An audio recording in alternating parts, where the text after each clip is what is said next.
ಭಾರತಕ್ಕೆ ಬಹಳ ದೊಡ್ಡ ಮಾರುಕಟ್ಟೆ ಎನಿಸಿದಂಥ ಅಮೆರಿಕ ಈಗ ಟ್ಯಾರಿಫ್ ತಡೆಗೋಡೆ ನಿರ್ಮಿಸಿದೆ. ಇನ್ನು ಇದರಿಂದ ಕುಸಿಯಬಹುದಾದಂತಹ ರಫ್ತನ್ನು ಸರಿದೂಗಿಸಲು ಸರ್ಕಾರ ಸಕಲ ಮಾರ್ಗೋಪಾಯವನ್ನು ಕೂಡ ಹುಡುಕ್ತಿದೆ. ಇನ್ನು ವರದಿಗಳ ಪ್ರಕಾರ ಮಧ್ಯಪ್ರಾಚ್ಯ ಮತ್ತು ಆಫ್ರಿಕಾ ಪ್ರದೇಶಗಳಲ್ಲಿನ ಸುಮಾರು 50 ದೇಶಗಳ ಮೇಲೆ ಸರ್ಕಾರ ಗಮನ ಕೂಡ ಹರಿಸಿದೆ. ಇನ್ನು ಈ 50 ದೇಶಗಳು ಭಾರತದ ಜೊತೆ ಉತ್ತಮ ವ್ಯಾವಹಾರಿಕ ಸಂಬಂಧ ಇಟ್ಕೊಂಡಿರುವಂತದೇ ಆಗಿದೆ. ಇನ್ನು ಭಾರತ 90% ರಫ್ತುಗಳು ಈ 50 ದೇಶಗಳಿಗೆ ಹಂಚಿಕೆ ಆಗ್ತಿದೆ. ಈ ದೇಶಗಳಿಗೆ ಭಾರತದ ರಫ್ತನ್ನ ಇನ್ನಷ್ಟು ಏರಿಸುವಂತಹ ಮಾರ್ಗಗಳನ್ನು ಕೂಡ ಸರ್ಕಾರ ಅವಲೋಕಿಸುತ್ತಿದೆ. ಇನ್ನು ವಾಣಿಜ್ಯ ಸಚಿವಾಲಯ ಈಗಾಗಲೇ 20 ದೇಶಗಳ ಬಗ್ಗೆ ಗಮನ ಹರಿಸಿದೆ.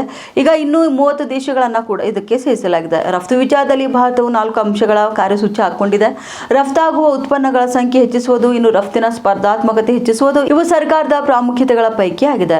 ಇನ್ನು 2025ರ ಜೂನ್ ತಿಂಗಳಲ್ಲಿ ಭಾರತದ ಒಟ್ಟಾರೆ ಸರಕುಗಳ ರಫ್ತು $35.14 ಬಿಲಿಯನ್ ಇತ್ತು. ಜಾಗತಿಕ ಆರ್ಥಿಕ ಅನಿಶ್ಚಿತ ಸ್ಥಿತಿಯಿಂದಾಗಿ ಮಾಮೂಲಿಗಿಂತ ಕಡಿಮೆ ರಫ್ತು ಜೂನ್ನಲ್ಲಿ ಆಗಿತ್ತು. ರಫ್ತು ಮಾತ್ರವಲ್ಲ, ಆಮದು ಕೂಡ ಕಡಿಮೆಯಾಗಿತ್ತು. ಇದರಿಂದ ಟ್ರೇಡ್ ಡೆಫಿಸಿಟ್ ಅಥವಾ ವ್ಯಾಪಾರ ಕೊರತೆ $18.78 ಬಿಲಿಯನ್ ಗಳಿಗೆ ಇಳಿದಿತ್ತು. ಇದು 4 ತಿಂಗಳಲ್ಲೇ ಕಡಿಮೆ ಟ್ರೇಡ್ ಡೆಫಿಸಿಟ್ ಎನಿಸಿದೆ. ಉತ್ತರ ಕರ್ನಾಟಕ ನ್ಯೂಸ್, ಇದು ಕನ್ನಡದ ಉಸಿರು.